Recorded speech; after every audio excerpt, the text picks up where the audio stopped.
Agora. Foi, perfeito.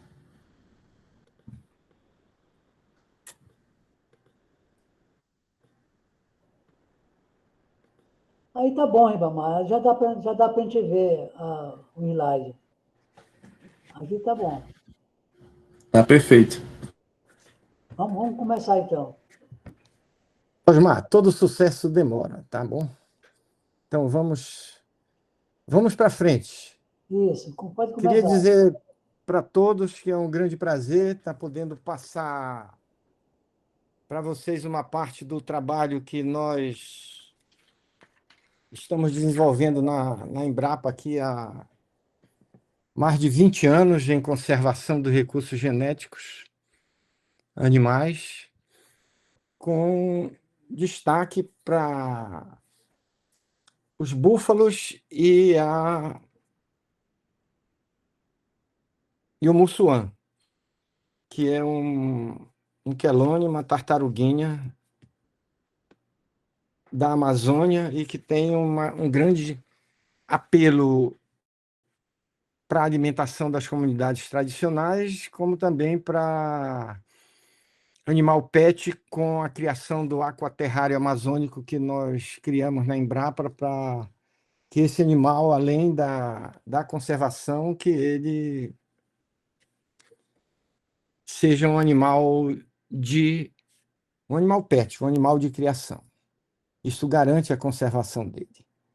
Mas o que eu quero começar falando para vocês é que a conservação é a base do melhoramento genético em muitos casos, quando esse trabalho inicia de uma base, seja vegetal ou animal, para que no futuro você tenha espécies melhoradas, tenha espécies mais produtivas e conservadas, ou seja, que elas possam servir às próximas gerações.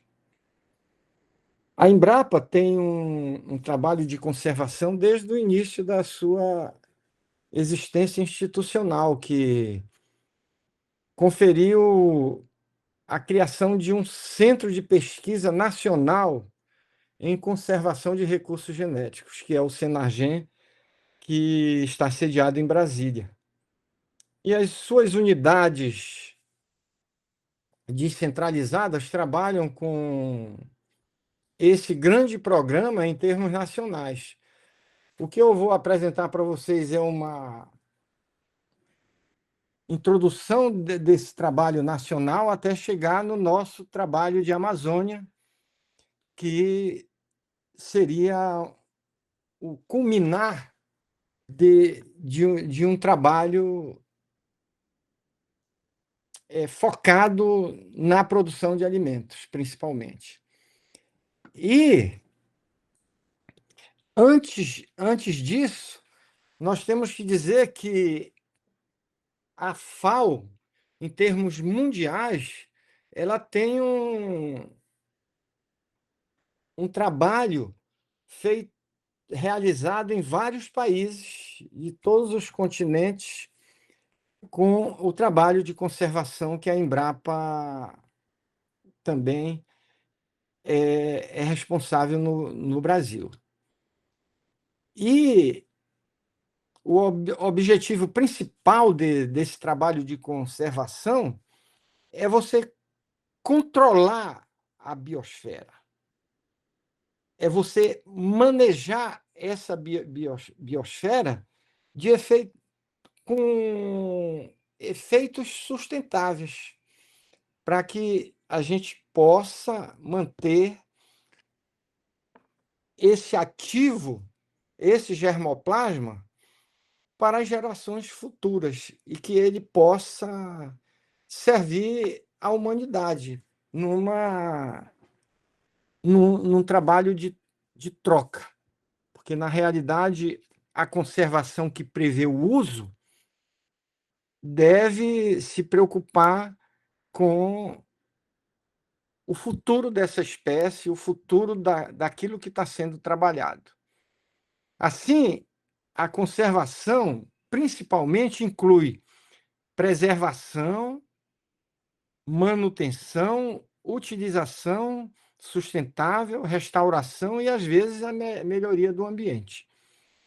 Aqui tem uma coisa fundamental para quem gosta de falar em manejo sustentável, para quem gosta de falar de ecologia e que, às vezes, não distingue o que é conservação de preservação. E eu não quero que vocês, se vocês saírem hoje com esse conceito, vocês já podem falar da entrevista e passar o sentido da sustentabilidade ambiental, de toda a ecobiodiversidade. Por que eu me preocupo com isso? Porque eu tenho colegas que trabalham com meio ambiente que montam os conceitos de conservação e preservação. Preservação prevê uma manutenção sem quaisquer intervenção. Prevê a intocabilidade, que às vezes é necessária.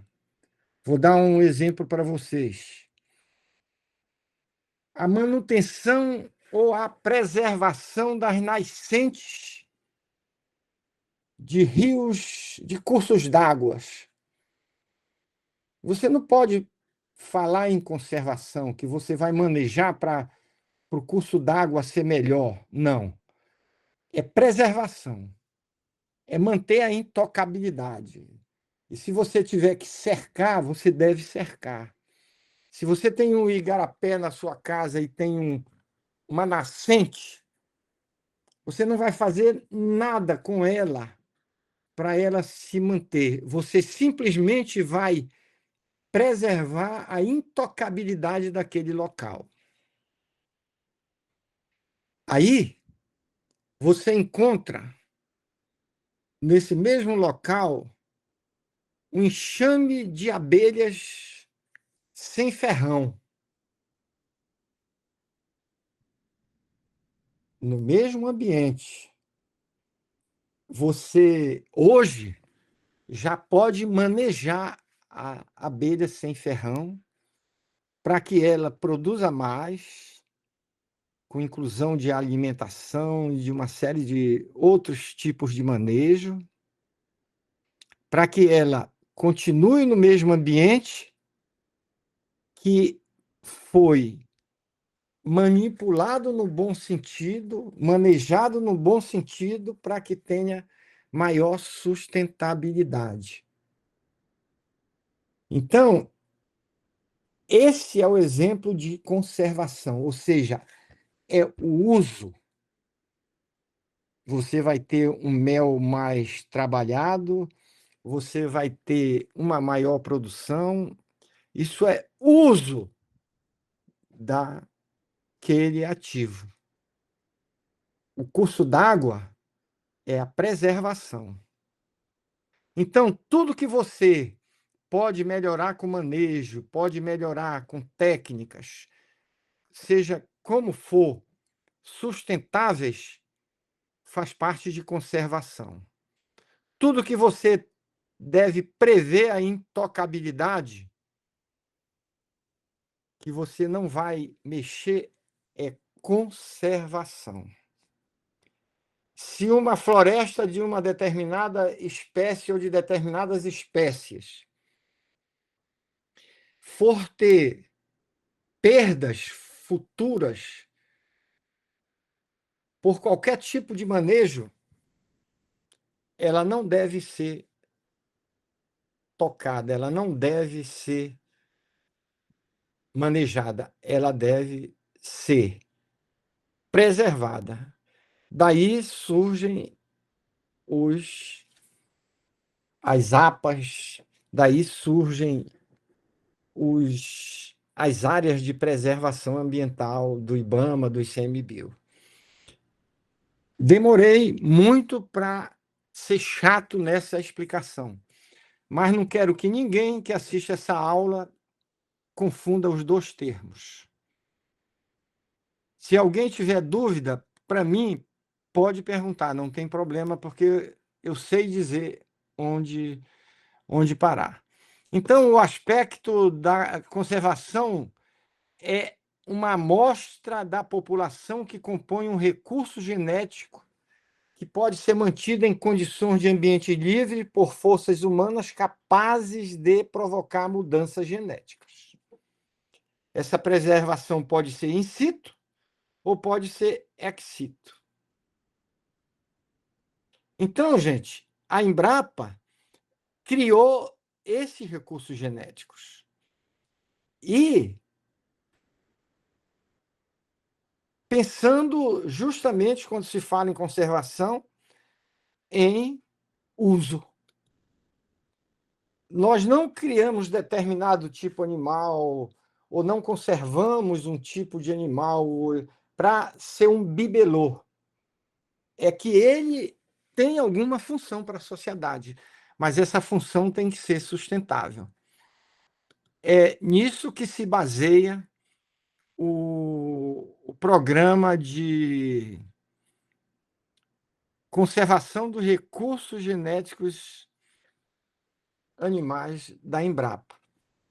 E achei muito interessante um colega nosso do Senargem, que ele iniciava sempre as palestras dele com a carta de achamento do Brasil,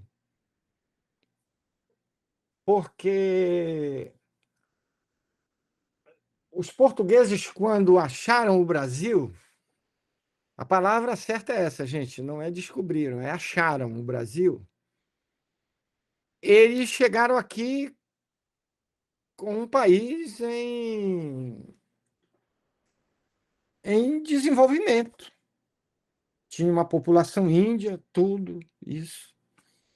E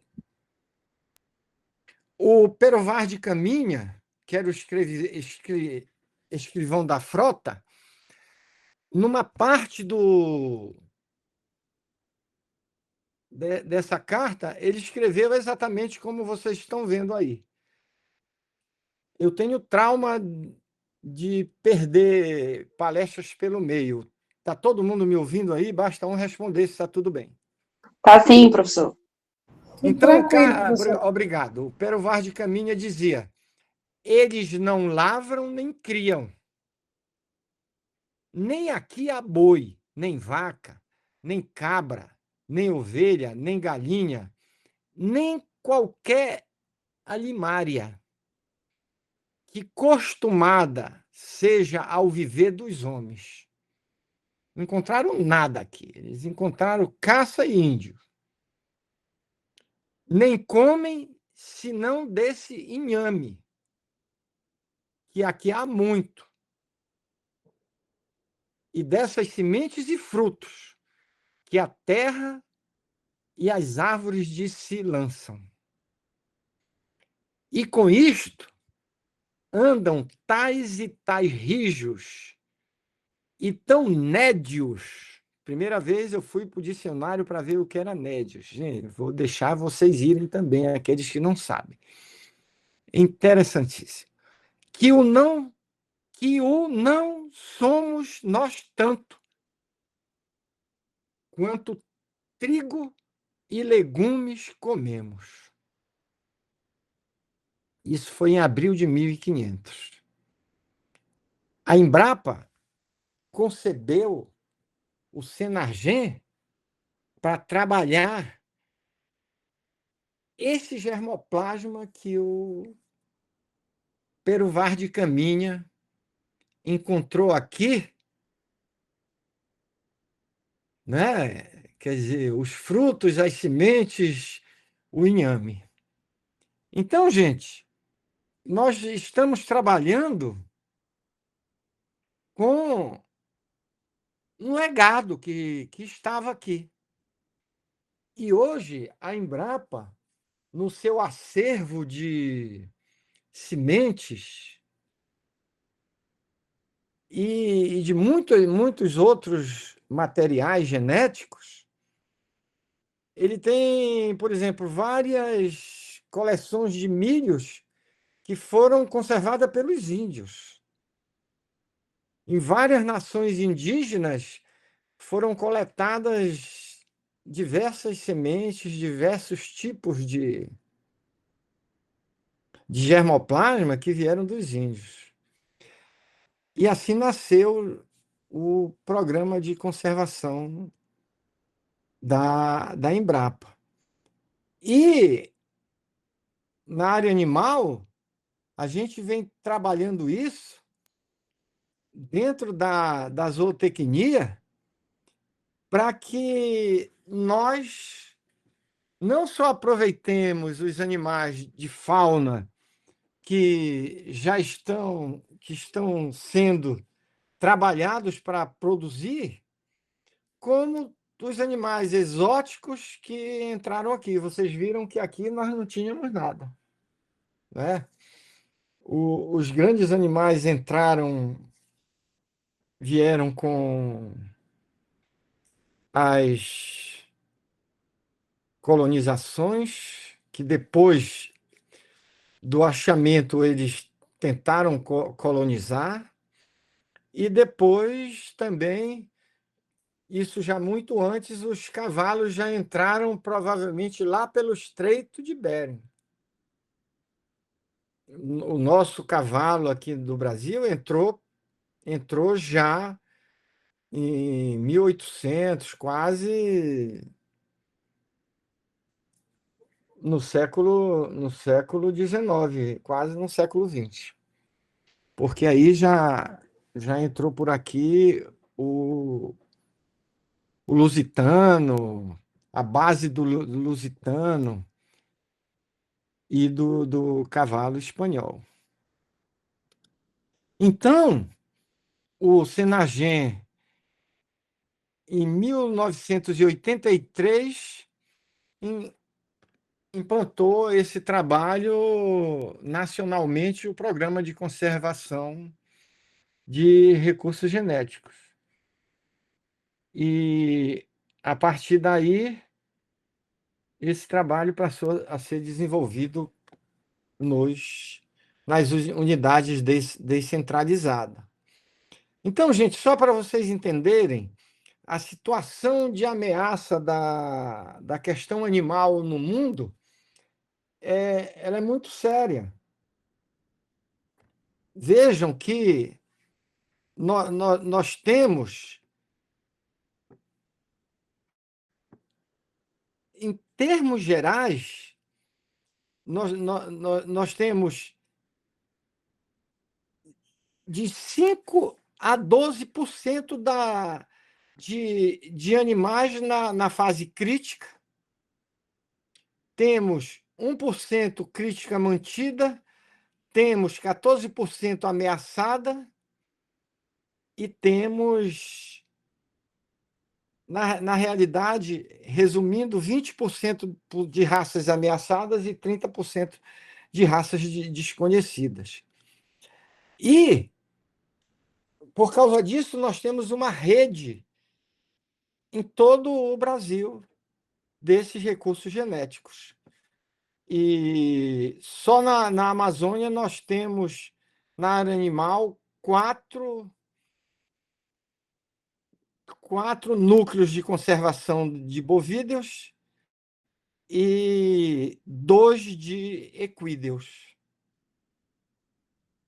E no resto do Brasil temos mais 20 núcleos de conservação, fechando uma cadeia muito grande. E na Amazônia, o Bagan está à frente desse trabalho, desse material, há 20 anos. Na realidade, há 28 anos. Desde 1997 ele foi implantado. E o Bagan está localizado na Ilha de Marajó, né, que é o nosso arquipélago mais destacado em termos de Brasil, por se constituir quase um estado dentro do Brasil. E ele está justamente bem ali pertinho da linha do Equador.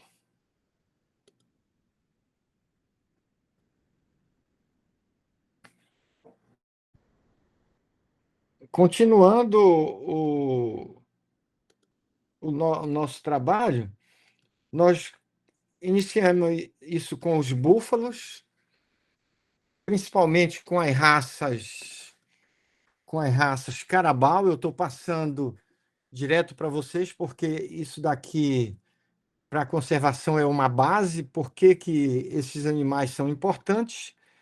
Porque o tipo baio é um germoplasma básico da espécie Búbalos bubalis, que é mantida no Marajó e serve de base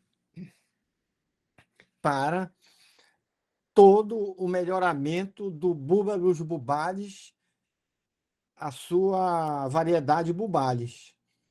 Diferentemente da raça Carabao, que é outra variedade e que é também como o baio, é uma população ameaçada no Brasil. Nós já podemos dizer que nós temos um Carabao brasileiro, mas que representa outra variedade dos búfalos, que é a variedade Querebal. Mais detalhes de murras, de raças que servem de base, outras espécies que são confundidas com o murra.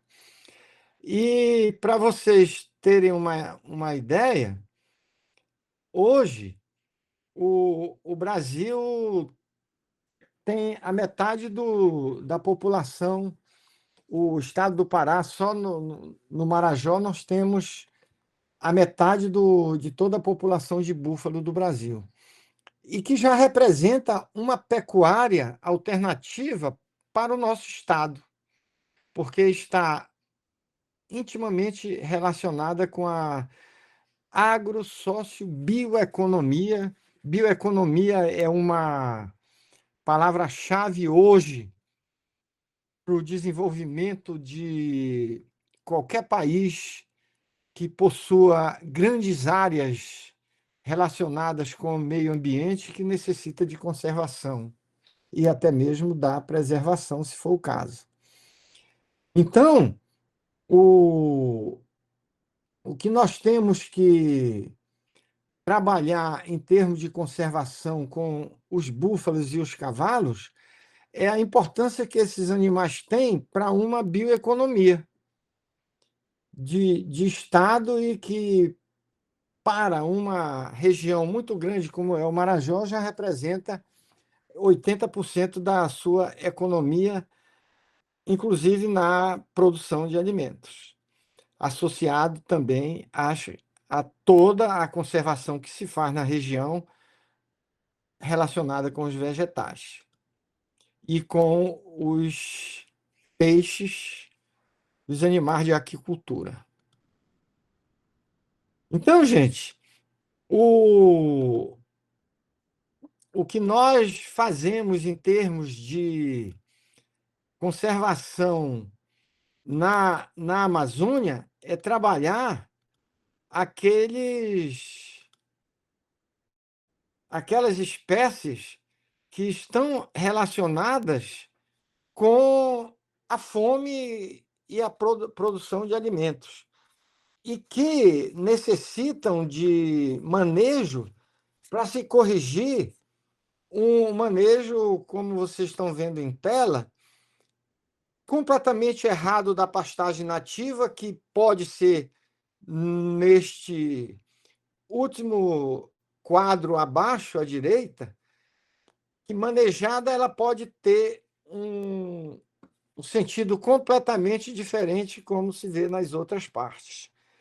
Então, isso só pode ser feito através de melhoramento e de sistemas de produção que se deve preconizar, principalmente com o manejo, porque nós estamos visando produção de carne, produção de leite e até mesmo o trabalho, aproveitando as habilidades que os animais são capazes de produzir. Então, tudo isso mostra que a preocupação da pesquisa é fazer com que nós tenhamos alternativas para produzir através da sustentabilidade, da agrobiodiversidade.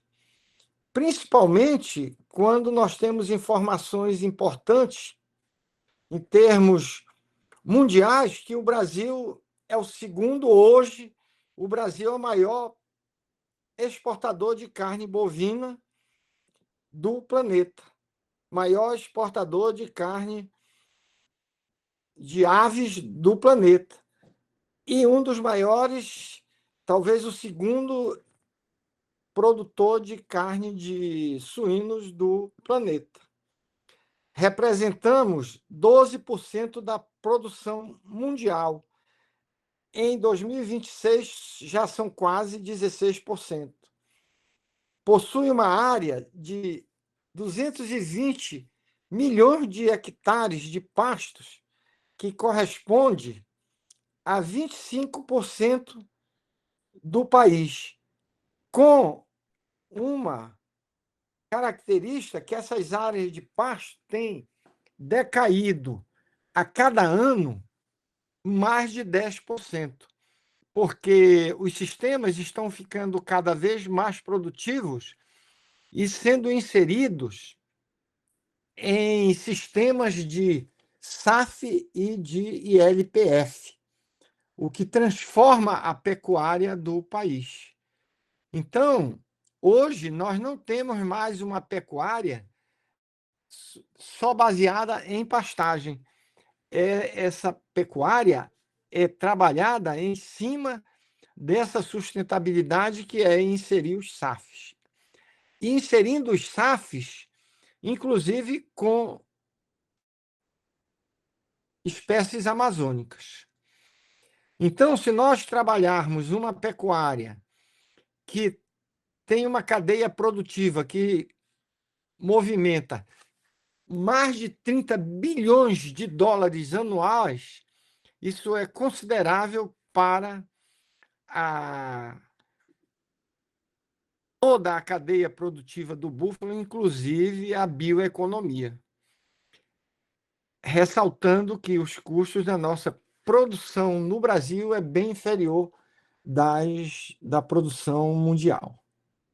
Então, quando nós falamos em conservação, nós falamos também em produção e produtividade com sustentabilidade. Esse é o nosso caminho. O Brasil é o terceiro maior, hoje já é o segundo caminhando para o primeiro em consumo de carne per capita no mundo. Belém apresenta o maior consumo de carne per capita de bovinos de todo o país. Se vocês não soubessem disso, tem outra coisa interessante aqui. Mais de 20% é representado por búfalos. E a metade do abastecimento de carne da região metropolitana de Belém vem dos 5 maiores frigoríficos localizados em mesorregiões do Sudeste e Sudoeste paraense. O Pará possui o quarto maior rebanho de país, superior hoje, já conta com quase 20 milhões de cabeças. Os dados de pastagem em hectares plantadas, que antes representava 1,6 milhões, hoje já é menos de 10 milhões de cabeças. O Pará possui mais de 300 mil propriedades que ocupam 22 milhões de hectares, representando mais de 60 mil propriedades sem nenhum rebanho bovino. Tudo é representado por búfalos da pequena produção. A produção de leite é efetuada, na sua maioria, por pequenos criadores, que servem como fornecedores também de animais para a reprodução. Então, toda essa justificativa que a gente está trazendo para a pecuária para sustentar essa conservação, como a falta de touros, a demanda de touro e de vacas, isso tudo vem de uma má administração da pecuária nacional. Eu gosto sempre de dizer isso porque toda a produção animal do nosso país hoje é sustentável. Ela vem de uma zootecnia completamente sustentável, que está faltando que o produtor tenha apoio em termos de Fundepec,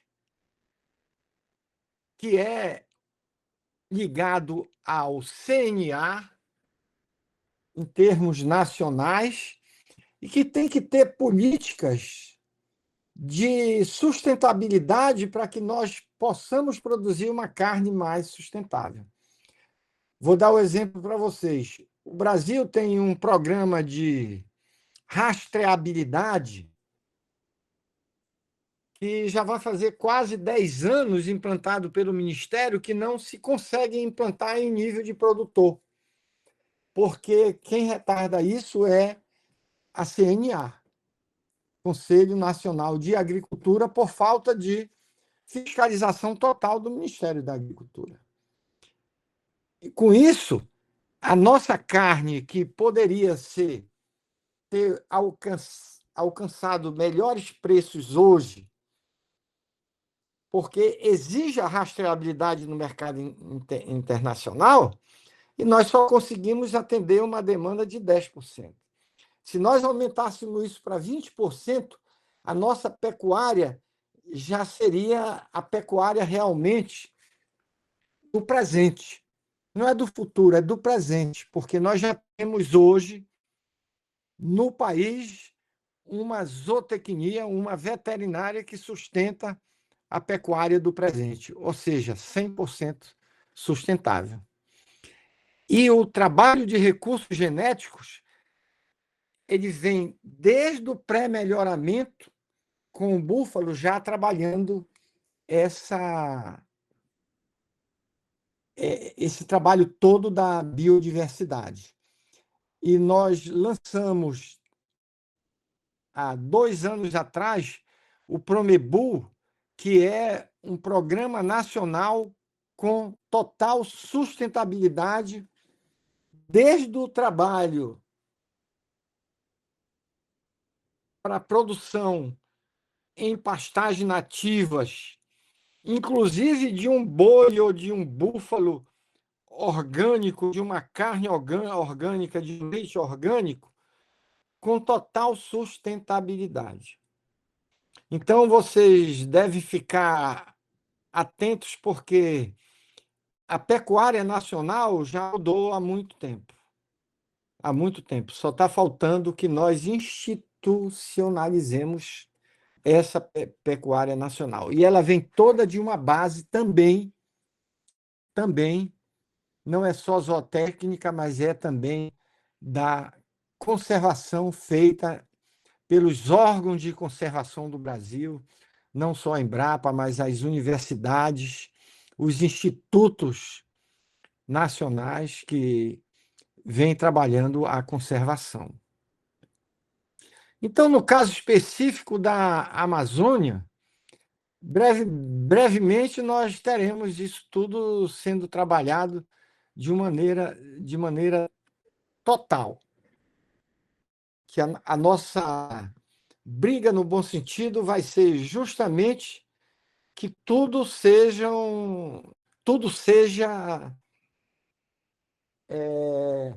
realizado dentro da sustentabilidade que a conservação requer. Então, os grupos ameaçados hoje da Amazônia são os mamíferos, com destaque para os búfalos, que já estão sendo trabalhados sem nenhum problema. No Brasil, curraleiro pé duro, temos várias raças envolvendo o cavalo baixadeiro,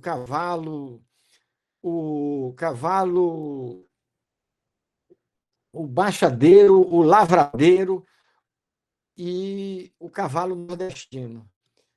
E o búfalo, já falei muito para vocês, e eu vou precisar trocar agora de apresentação para continuar e finalizar a minha apresentação. Então, vocês podem ir conversando comigo, eu vou deixar o... Vocês abrem Quem quiser ir fazendo perguntas já pode ir fazendo enquanto eu vou trocar a apresentação. O senhor pode ir direto para o outro slide que ele passa direto para aí, professor. Tá certo. Então, eu vou buscar...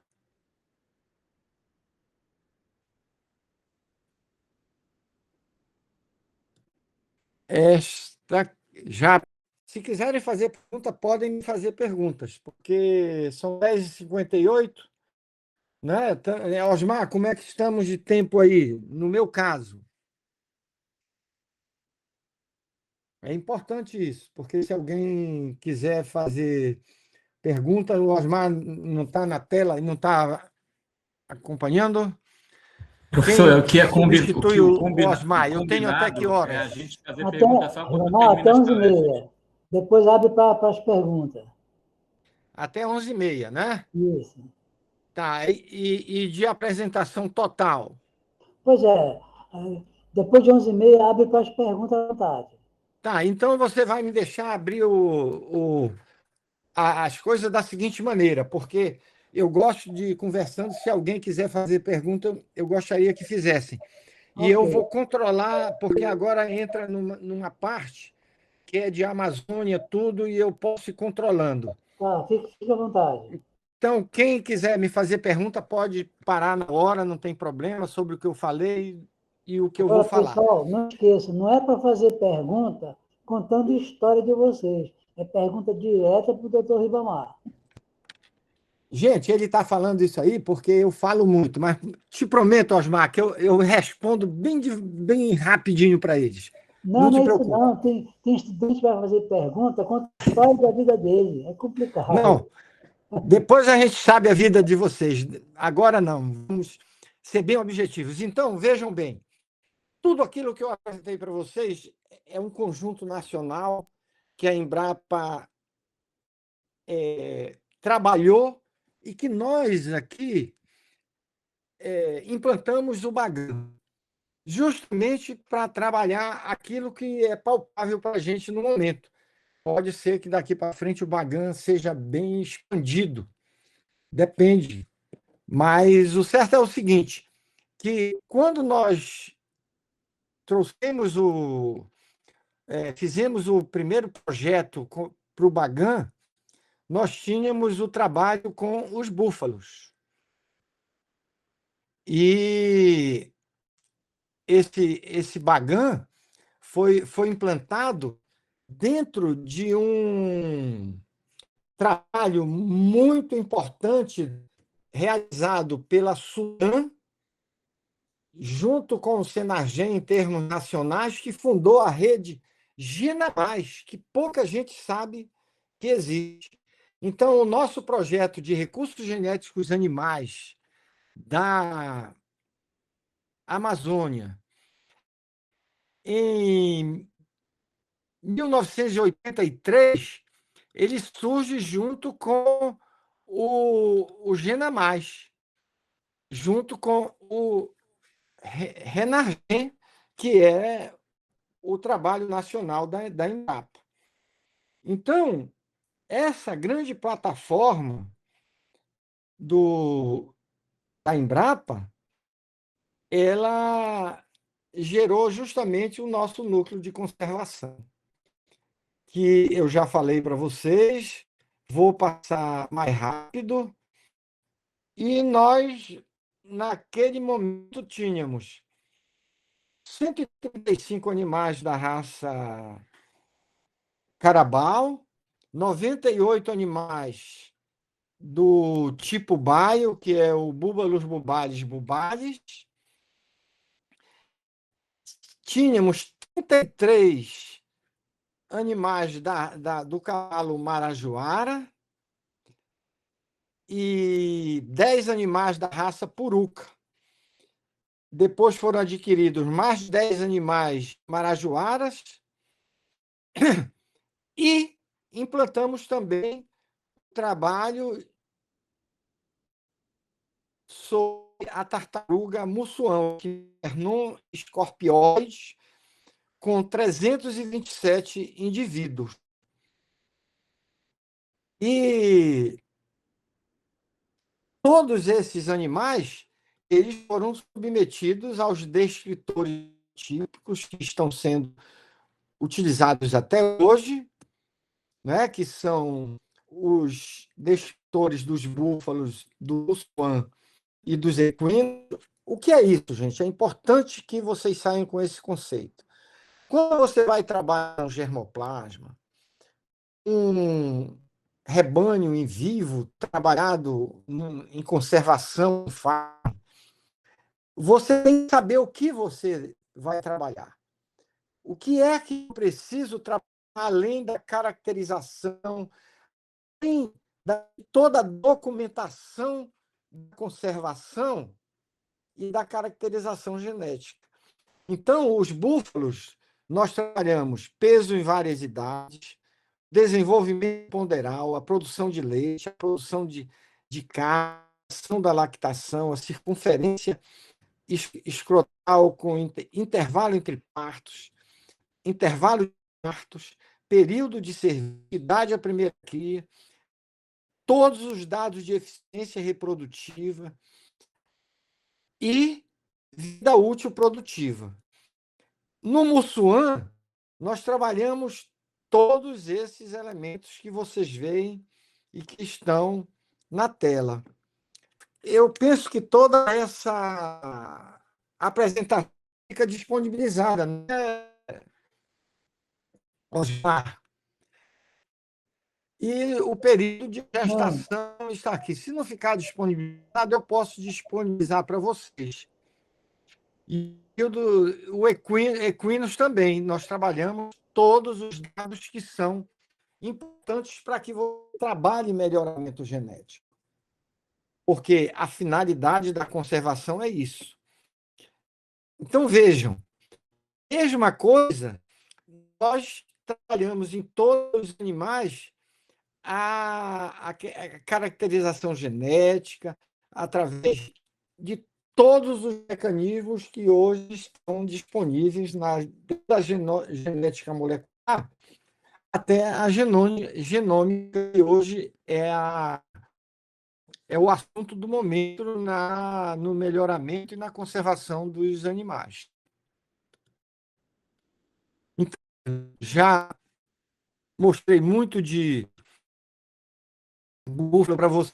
Então, o Quelônio mussuã foi um animal trabalhado desde a avaliação dos estoques naturais do Marajó até a caracterização genética molecular, que nós temos acesso desses animais todos no Senagem.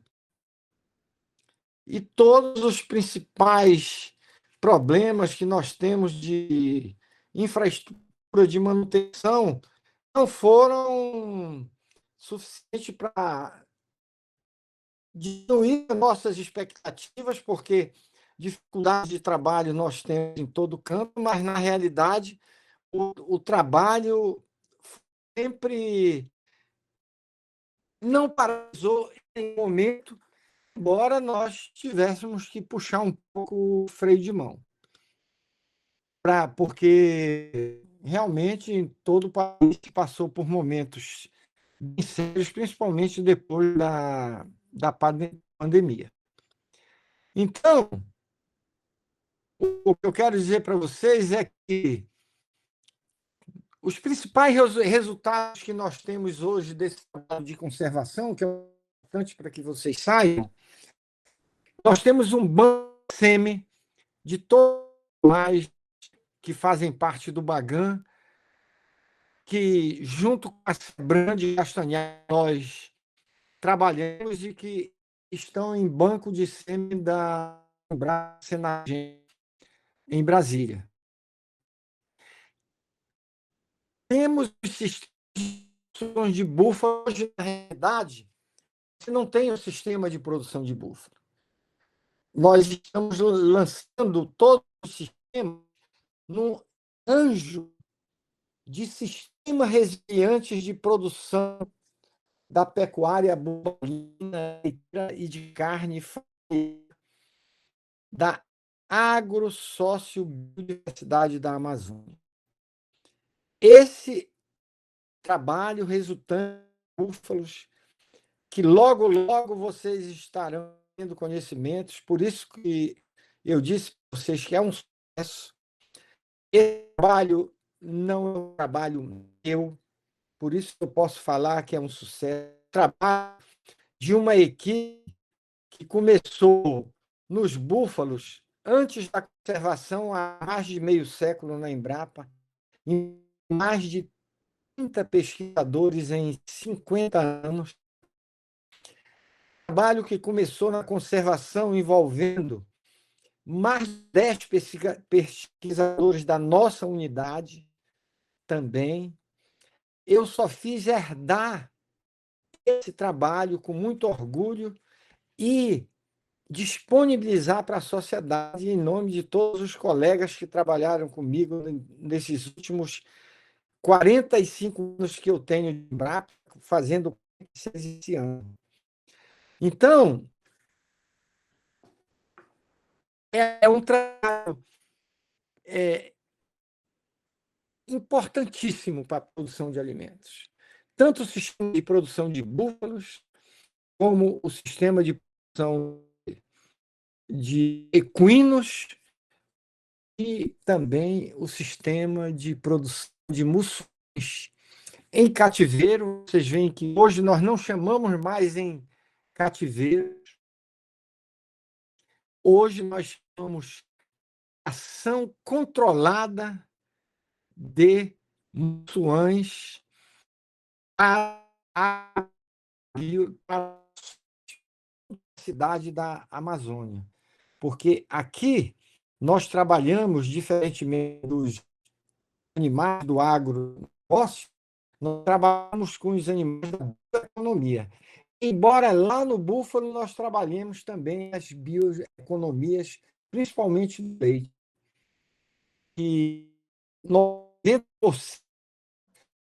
do leite do búfalo em toda a nossa Amazônia e no Brasil vem da bioeconomia do búfalo.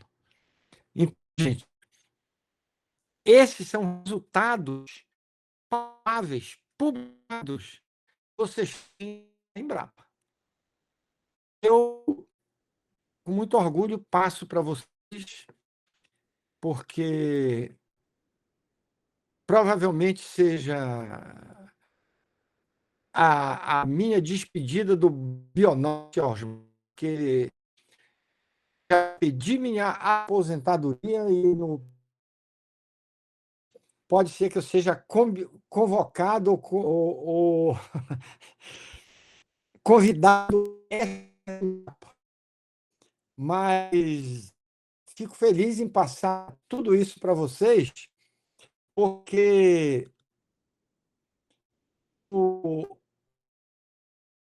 a conservação ele termina com o uso. E o uso desse trabalho é a produção. É o que o produtor vai fazer seguindo aquilo que a pesquisa legou a ele. É fazer com base na ciência, com base naquilo que você estudou, que vocês estão estudando, e tem que primar para fazer as entregas necessárias. E quando a gente fala em entregas necessárias, eu quero dizer para você, no nosso caso de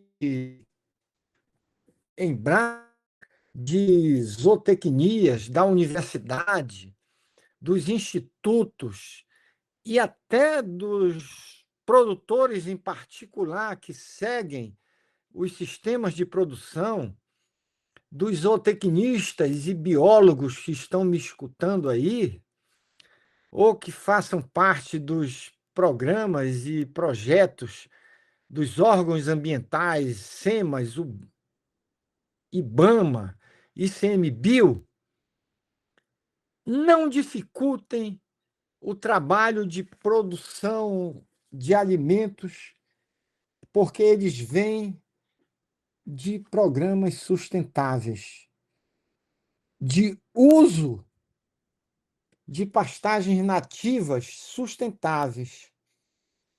Eles são a nova pecuária, são os novos sistemas de produção do nosso século. Não é do futuro, não, mas não é mais o do passado. O do passado não existe mais. E vocês, profissionais que estão à frente disso, é que vão fazer junto com a gente que ele seja aplicado no campo. Com isso, nós estaremos, primeiro, produzindo sustentavelmente, e segundo, cumprindo a nossa função de acabar com a fome do planeta. Aí não é um problema nosso de Amazônia, não é um problema do Brasil, é um problema de planeta. E nós já abrigamos uma quantidade de refugiados de guerras ou da própria fome muito grande. E nós temos que trabalhar muito para chegar rapidíssimo nisso aí. Estou à disposição de vocês, meus amigos. Desculpem o início, desculpem eu me alongar muito, mas eu queria passar isso para vocês. Primeiro, vocês saberem o que é conservação. Depois, como se faz a conservação se alguém vai trabalhar com conservação. E terceiro, que vocês concluam a conservação com um produto, que é a criação e a produção sustentável daquele ativo que você está trabalhando. Se não fizer isso, você deixou pela metade, aqui não deu tempo e vocês podem ter razão. Um abraço a todos, estou à disposição aqui na Embrapa, ainda este ano, com certeza absoluta. Obrigado, Osmar, por ter convidado e estou à disposição. Ok, Ribamar, a gente agradece, mas depois a gente abre para você. A gente vai abrir agora para as perguntas, pessoal. À vontade agora. Posso sair Bom da dia, minha professor. tela aqui ou eu não mando mais nada aqui? Sandro, vamos começar pelo Sandro. Sandro, Pode sair, professor.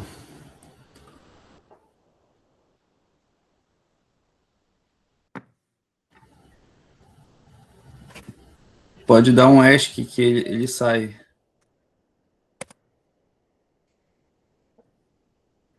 Ok. Bom dia, professor. Parabéns pela apresentação. Eu sou da região do Marajó, daquela região do Arari. Você já deve conhecer bem. E ali, o impasse no verão é a pastagem, né?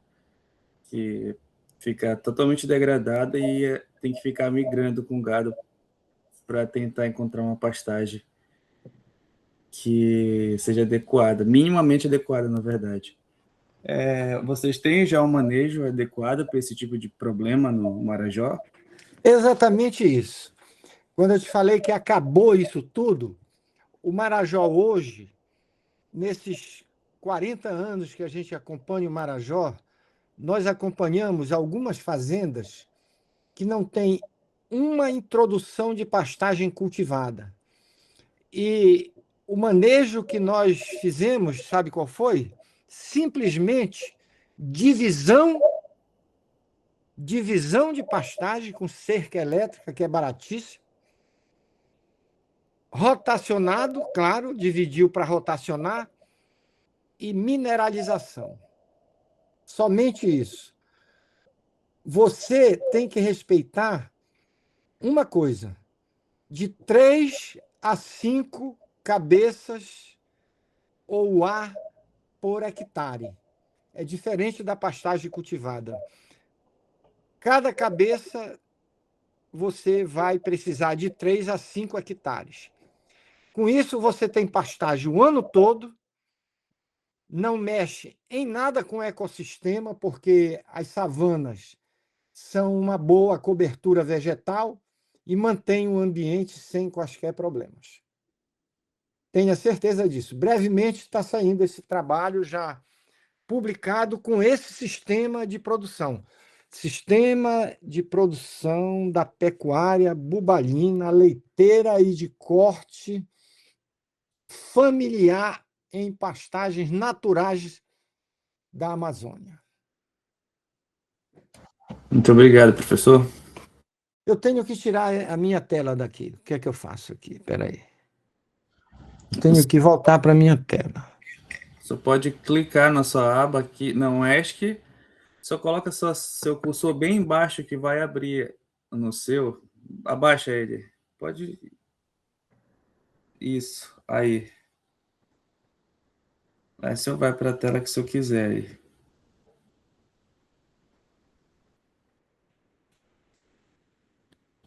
Vai para de internet. Ou você pode. Você está usando o Safari? Estou usando Safari. Apareceu lá em cima no Safari. Onde você mostrou. Aqui, tá no canto esquerdo aqui, ó. Embaixo, no canto esquerdo. Pode baixar. Aí, ó. Safari, para a esquerda. Está aqui. Aí. Isso. Parar a apresentação no meio.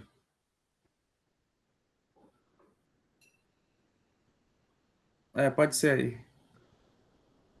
Agora. Ok. Kellen, Olá, professor José Ribamar, bom dia, parabéns pela palestra, professor. Muito obrigada por dividir o seu conhecimento conosco, né? Eu que tenho um tempo tão limitado, mas já valeu muito a pena. Eu sou aqui do Polo Maranhão. Aqui no estado do Maranhão, a principal região de criação de bubalinos é na região da Baixada Maranhense, né? E essa região é a região dos alagados, né? Então, no período chuvoso, boa parte fica alagado, né? Cria grandes lagos mesmo, grande contenção de água, em grandes lagos. E aí a criação de búfalos se estendeu bastante nessa região, principalmente por esse habitat, né? Porque o ecossistema era propício, né? Para a criação propício, né? Para a criação de búfalos nessa região, né? Baixada Maranhense, o nome. E, professor, o principal impacto que eu vejo na criação de búfalos nessa região é que essa criação é feita em áreas de APP. Né? Esses búfalos ficam em área de APP. Eles são criados de forma de criação e extensão, né? Eles não são confinados, e acontece isso que o colega falou anterior. Eles ficam trocando de pasto também, né? Quando já exauriu ali, eles vão e levam essa manada lá para outro lugar, e assim vão migrando, né? E causando mais impacto ainda. Aqui no Maranhão, ainda não consegui ver comércio de produção de carne, né, específico. Eu chegar numa rede de supermercado e encontrar lá na embalagem específico que é carne de búfalo. Onde que é mais comercializada essa carne? Nas feiras locais, né, nos municípios, que assim, são mais de 20 municípios que estão nessa região da Baixada Maranhense. A gente encontra muito nas feiras locais, mas só quem consegue distinguir é o pessoal mesmo local, que sabe distinguir entre carne bovina e carne de búfalo. Eu mesmo não consigo distinguir. E nos supermercados a gente não encontra essa carne de búfalo para vender. O que eu consigo encontrar em supermercado é a mussarela, que é bem cara, né? Que eu nem sei também se de fato vem da produção do maranhense, que eu acho que não, né? Acho que nem é daqui. Então, professor, onde que de fato é comercializada a carne de búfalo e de fato ela tem aceitabilidade no mercado? Ou é ainda uma questão muito regional? Né, ali onde o búfalo é criado, ali onde comumente tem a criação, porque quando eu ouço falar de carne búfalo, eu sou da região da Baixada Maranhense, meus pais são, então por isso eu conheço. Mas colegas que são de outras regiões do estado do Maranhão não sabem, né? Não, búfalo, o que é búfalo? Às vezes até perguntam isso para mim, né? Tem búfalo no Maranhão? Tem. E então eu fico pensando, meu Deus, onde essa carne é comercializada, né? Inclusive, os irmãos da minha mãe criam búfalos também. Só que o que eu vejo que eles conseguem vender é o leite e a produção de derivados. Eles fazem queijo, que é muito gostoso, eles fazem doce de leite, né? Mas eu não vejo essa comercialização de animais. Eles falam muito de comercialização de bovinos só.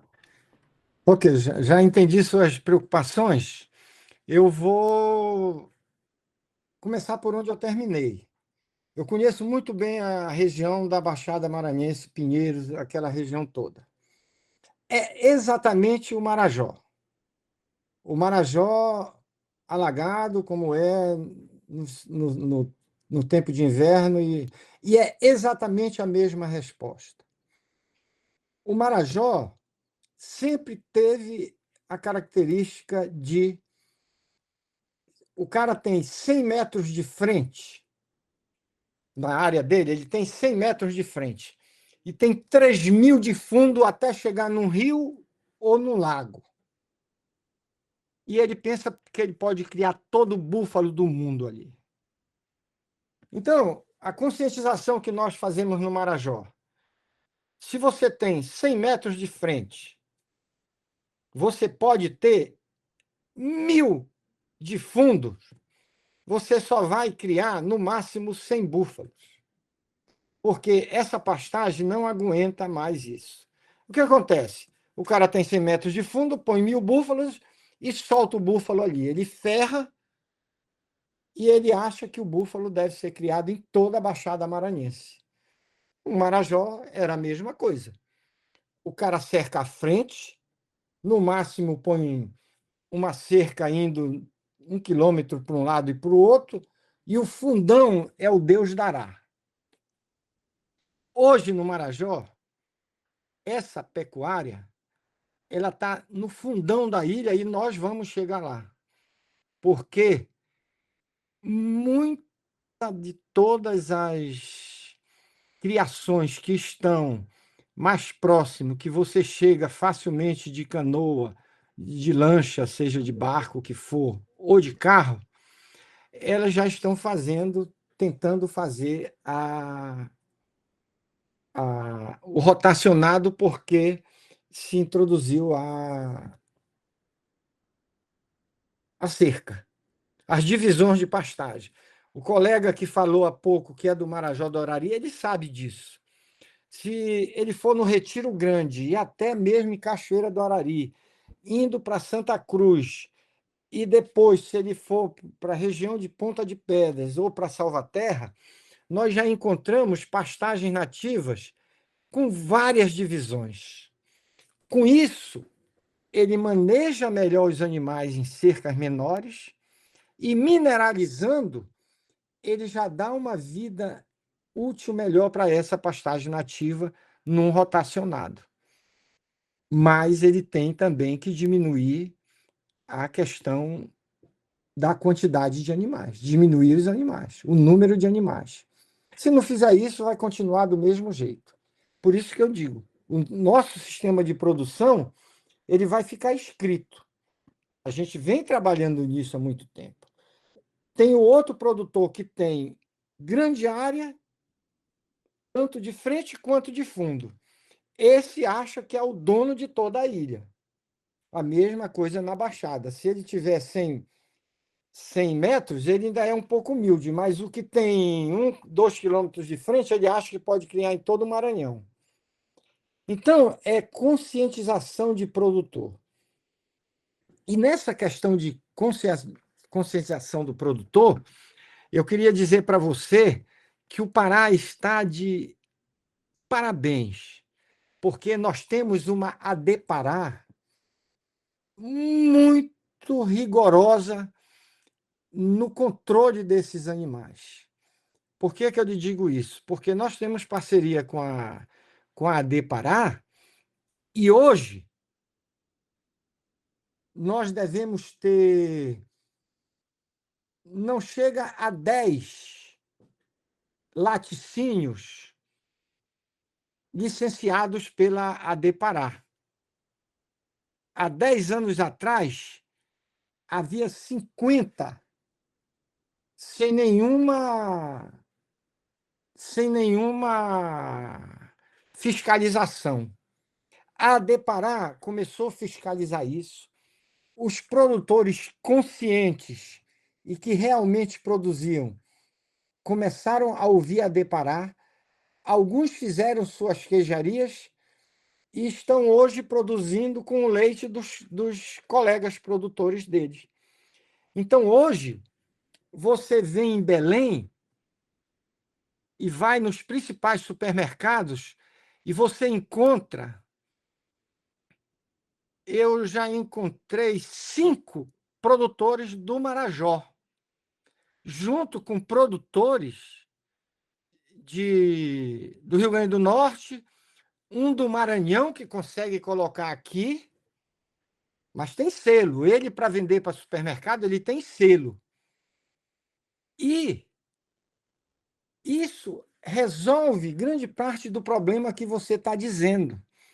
Onde está o queijo daqui e onde está a carne daqui? Então, com o queijo, se conseguiu resolver mais ou menos esse problema, porque o queijo que era considerado clandestino, hoje, vendido em Soures, Salvaterra, em Cachoeira, nas cidades do Marajó, ela tem selo. Os que são vendidos, por exemplo, nas estações dos barcos, alguns têm, outros não, mas a maioria já tem, porque tem fiscalização lá também da ADEPARÁ. Agora, a carne é muito mais difícil. Por quê? Porque eu te diria que no Marajó, o colega deve confirmar isso também, grande parte de toda a carne vendida em todos os municípios são de búfalos. Toda parte é de búfalo, desculpa. Mas em Belém acontece isso também. Se você for no matadouro, que tem todo o controle, quase 20% é de búfalo. E você não sabe porque ele não diz isso. Antigamente havia uma discriminação, hoje não há mais essa discriminação. Hoje eu pago em Belém 56 a 60 reais por um queijo do Marajó de búfalo, que foi premiado na França. E ele rivaliza com qualquer queijo que venha do sul para cá, para o Pará. Então, essa concorrência foi nivelada já por cima. O produtor mantém e outros conseguem manter as entregas. Então, é uma questão de conscientização. Os bons produtores estão produzindo bem, estão tendo preço no mercado, mesmo o pequeno produtor Eu conheço produtor que tem uma queijaria que produz, vamos dizer, 30, 40 quilos de queijo por dia. Isso é muito pequeno, mas é um microprodutor. E que tem selo. E que são queijos maravilhosos. Entendeu? E vejam bem, o búfalo, no Marajó, concluindo a sua fala, é uma questão de tempo, porque é a pecuária que veio para ficar, já ficou, e que só falta que reconhecimentos maiores. Porque da Depará, das secretarias, isso já está resolvido. Falta o mapa cumprir a função dele, que já cumpriu quando liberou o queijo artesanal, né, que o selo artesanal ele pode ser comercializado em todo o Brasil, inclusive o queijo de vocês aí. Então, eu espero ter respondido a sua pergunta, mas tudo isso não tem nada a ver com a conservação, porque a conservação já disponibilizou. Agora são os produtores, são as legislações estaduais, por exemplo, Maranhão, não sei como é a defesa sanitária no Maranhão, mas ela pode ser bem importante nesse trabalho todo, como é a Depará aqui no nosso Pará. É a Jaqueline, professor. né? Muito obrigada. Respondeu, muito obrigada. Pablo, bom dia, professor Ribamar. Primeiramente, parabenizar pela sua apresentação, lhe desejar aí boa aposentadoria, torcendo aqui para que seja mesmo de fato a sua última palestra aqui no Bionorte, como servidor da Embrapa, merecida aí a aposentadoria. Agradecer pelo senhor estar disponibilizando para nós a sua apresentação, eu acho isso importante, tendo em vista que o tempo foi curto e alguns slides passaram muito rapidamente, então dizer aí que nós vamos ficar aguardando aí a disponibilização da sua apresentação feita pelo professor Osmar.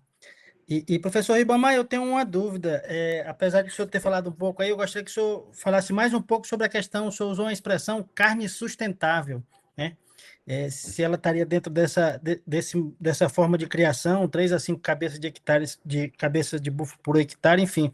Falasse um pouco dessa carne sustentável, e eu gostaria de saber também a diferença, porque a pecuária, de uma certa forma, ela é um pouco satanizada pela sua forma de produção, né? De criação de gado, desmatamento da floresta. Eu fiquei imaginando aqui, se de um lado nós temos o gado, do outro lado nós temos o búfalo, rapaz, o negócio vai ficar difícil, hein? Porque para criar esses animais, pelo que eu percebi na foto aí, o búfalo é do mesmo tamanho de um boi. E aí, com relação à área necessária para a criação, não vai satanizar mais a questão da pecuária no nosso país? É mais uma questão provocativa, professor. Valeu, muito obrigado. É o Pablo, né? Exatamente, professor Ribamar. Pablo. Pois é, Pablo, veja. Eu vou te contar uma história minha bem simples, que tu vais me entender o que eu falei e por que eu falo do mapa. Eu estava em Córdoba, eu fiz um pós-doc em Córdoba, na Espanha. E todo mundo sabe que a Espanha vende o melhor Ramon do planeta. Certo? O Ramon são as nossas tapas de tomar com a cerveja aí, que vem do porco, do cerdo espanhol. E eu fui para uma exposição do Ramon, numa cidade pequena no sul da Espanha. E lá eles produzem o melhor Ramon do planeta. E ele tem um código de barra.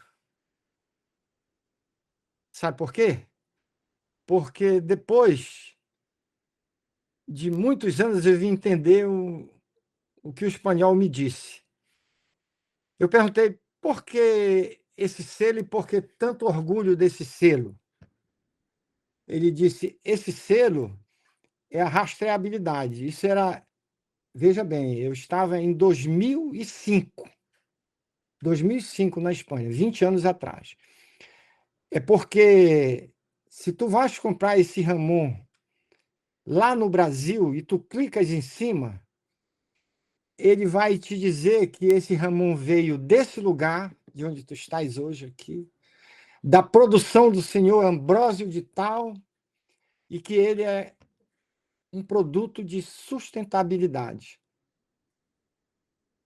Veja, um Ramon veio do produto suíno, lá da Espanha, porque ele tem um selo de sustentabilidade. Um europeu lá da França, ele vai comprar uma carne, como eu fui, lá em Córdoba, procurando uma carne para um churrasco, eu digo, eu vou comprar uma carne do Brasil. E eu comprei carne da Argentina e comprei carne do Uruguai. E, cara, existe mais humilhação além do futebol do que isso para o brasileiro? E eu comprei a carne para o churrasco da Argentina. E procurei uma carne rastreada nossa e não encontrei. E o nosso projeto prevê que o seu João da Silva, lá de Cachoeira do Arari, produza um búfalo com selo, criado em pastagens naturais do Marajó com sustentabilidade.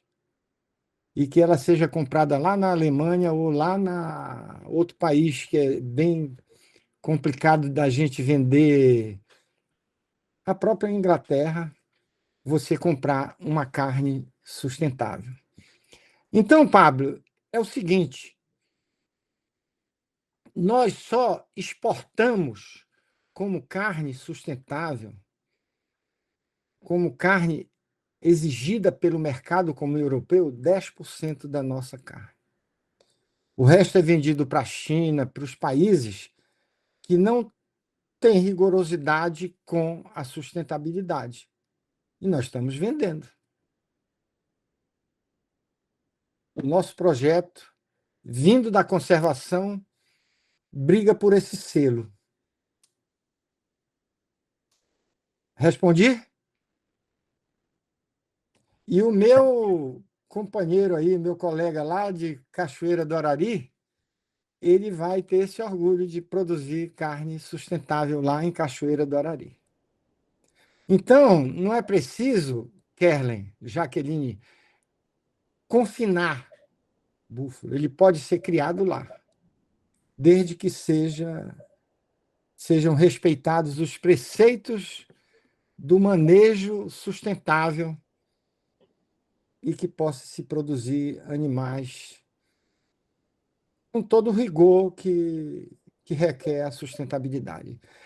É para isso que vocês estão sendo treinados, para que a gente persiga isso aí, com certeza.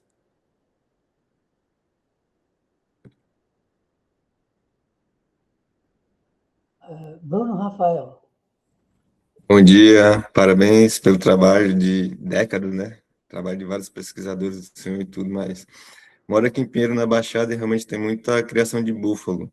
Mas a minha visão aqui é que desses animais, né, que eles causam mais um impacto ambiental do que um benefício para a população, porque eles são criados soltos, né? Mas aí o senhor trouxe algumas soluções. E assim, tem outra questão também, que são animais exóticos, né? Não são animais aqui do Brasil, são trazidos de outro lugar, e aí podem causar compactação do solo. Aqui no rio, né, onde é captada a água, eles são criados soltos, não tem os dejetos deles que são para ir para o rio. E aí, mas só que o senhor trouxe algumas soluções, né, como fazer cercas para ter um controle, um manejo melhor desses. Mas aí, décadas atrás, quando vocês começaram a trabalhar com esses animais, vocês tiveram esse dilema de, poxa, a gente vai fazer um melhoramento do animal e um manejo melhor, mas só que ele é um animal exótico. como é que vocês lidaram com esse dilema antes, né? Olha, Bruno, eu estava vibrando aqui que eu ia começar contigo uma polêmica maravilhosa que eu tive há 30 anos atrás em Santarém, nas várzeas do Rio Amazonas. Mas o final da tua pergunta me desarmou.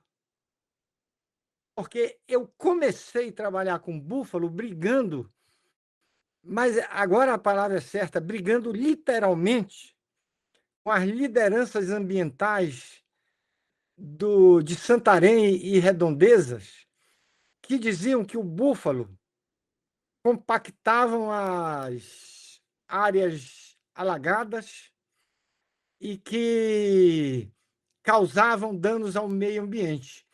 E eu ia te fazer a pergunta que eles, em 30 anos, não me responderam.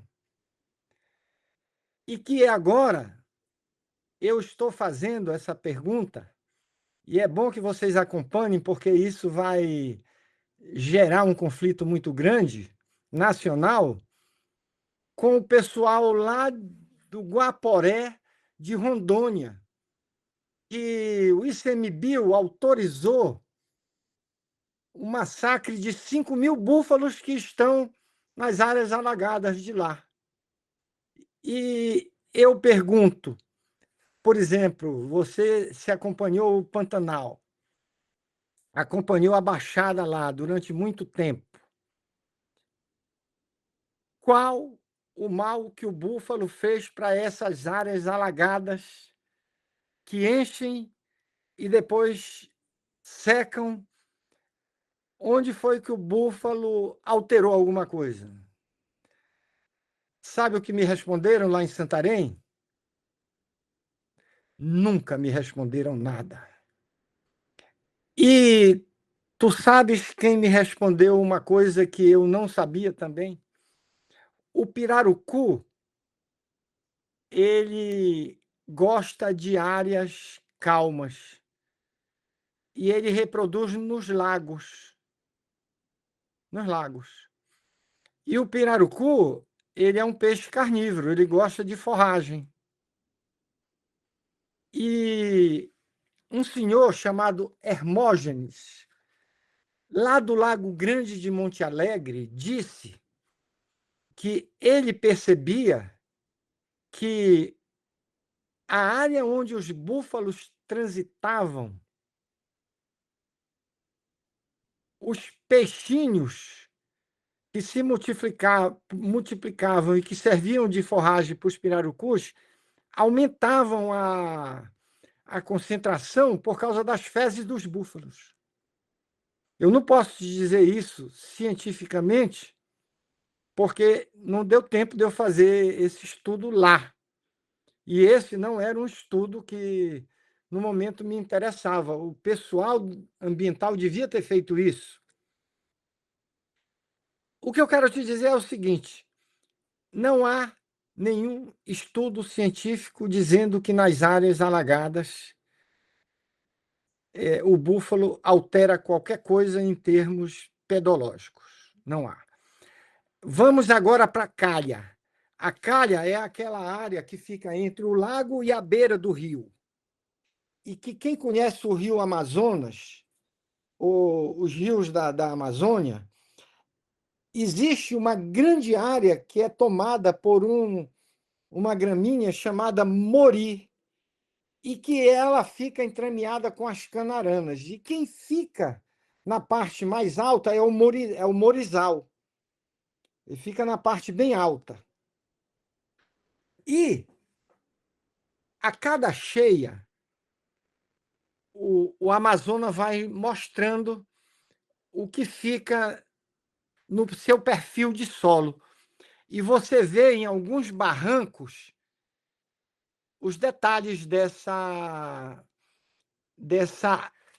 colmatização que foi estudada por muita gente aqui da nossa unidade e que nunca, em quase 100 anos de búfalos, nessas áreas, nunca foi confirmada a compactação. E, para todos aqueles que estão interessados nisso, as pastagens cultivadas, tipo de mombaça, de quicuio. O quicuio eu não levo muito em consideração porque é uma gramínea apenas de manutenção, não é uma gramínea de produção, mas os outros capins podem suportar até 3 cabeças de búfalos, se bem manejados, sem nenhum problema de compactação.